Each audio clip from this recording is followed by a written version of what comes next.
Actualité sur un tout autre plan, malgré les nombreuses initiatives pour mettre fin à l'esclavage par ascendance dans la région de Caille, cette pratique perdure et continue de faire des victimes.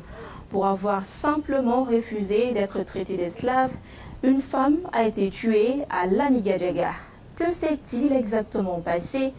Réponse avec Michel Yao, notre correspondant sur place. Âgé de 70 ans, le corps sans vie de Djongé Sidibé a été retrouvé sans vie, le corps mutilé, en partie brûlé dans un sac abandonné dans les eaux de Brousse le samedi 30 juillet 2022. Cette affaire suscite une énorme indignation de l'opinion locale, nationale et internationale qui n'est pas une première à Caille. La chercheure Dr Marie, qui a fait plusieurs travaux sur cette question, appelle les autorités maliennes à criminaliser l'esclavage par ascendance. 3 choses que les autorités maliennes peuvent mettre en place au plus vite. On le répète depuis des années, il faut criminaliser l'esclavage par ascendance et ses corollaires.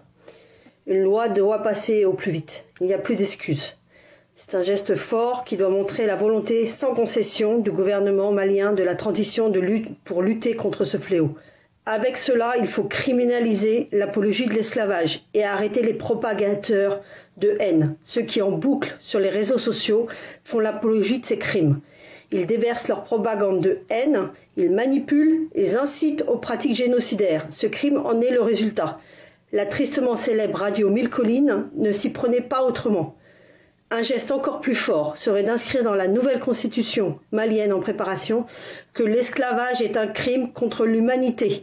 La Guinée l'a fait, le Mali peut le faire à son tour. À la mi-juin, elle avait été la cible d'une agression par ceux qui l'en voulaient d'avoir refusé d'être traitée comme esclave. Blessée, elle avait été soignée à Caille tout en suivant l'affaire devant la justice, explique l'association de lutte contre cette pratique.